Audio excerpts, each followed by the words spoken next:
ఇలాంటి పరిస్థితి తల్లిదండ్రులకు రాకూడదు. ఎందుకంటే మనకి ఇక్కడ కింద వీడియోలో కనిపిస్తున్న వ్యక్తి పేరు వచ్చేసి హరీష్ రావు. ఇతను వచ్చేసి బీటెక్ 4th ఇయర్ చదువుతుండగా హాస్టల్ బిల్డింగ్ నుంచి కింద పడతాడు. తన తలకు తగిన గాయం నుంచి హాస్పిటల్కి తీసుకెళ్తే తన కోమాలోకి వెళ్ళిపోయాడని చెప్పేసి డాక్టర్లు నిర్ధారించారు. తన పరిస్థితిని తన తల్లిదండ్రులు చూడలేక తనకున్న ఆస్తుపాస్తులు మొత్తం అమ్మి తనకు చికిత్స చూపించేవాళ్ళు. కానీ తను కోలుకోలేకపోయారు. 13 ఏళ్ళగా తను మంచానికే పరిమితయ్యారు. అయినా కూడా తన తల్లిదండ్రులు తనకు అన్ని విధాలుగా ట్యూబ్ ద్వారా ఆహారం, నీళ్ళు అన్నీ పంపించేవాళ్ళు. తనకు తగిన సేవను మొత్తం తన తల్లిదండ్రులు చూశారు.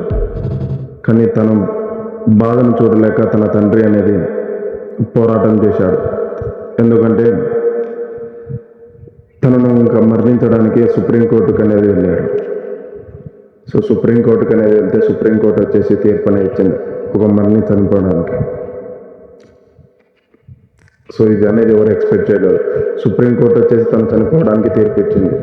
సో ఇప్పటి నుంచి తనకు చికిత్సలన్నీ బంద్ చేయమని చెప్పేసి సుప్రీంకోర్టు తీర్పు ఇవ్వడం వల్ల తను హరీష్ రావు అనేది తుది శ్వాస అనేది వదిలాడు. ఇలాంటి పరిస్థితి ఏ తల్లిదండ్రులకు రాకూడదు. ఎందుకంటే బ్రతికుండగానే తన కొడుకును చనిపోవడానికి తనే ఇంజెక్షన్ ఇచ్చింది. ఇలాంటి పరిస్థితి అనేది ఏ కొడుకు రాకూడదు, ఏ తల్లిదండ్రులకు రాకూడదు.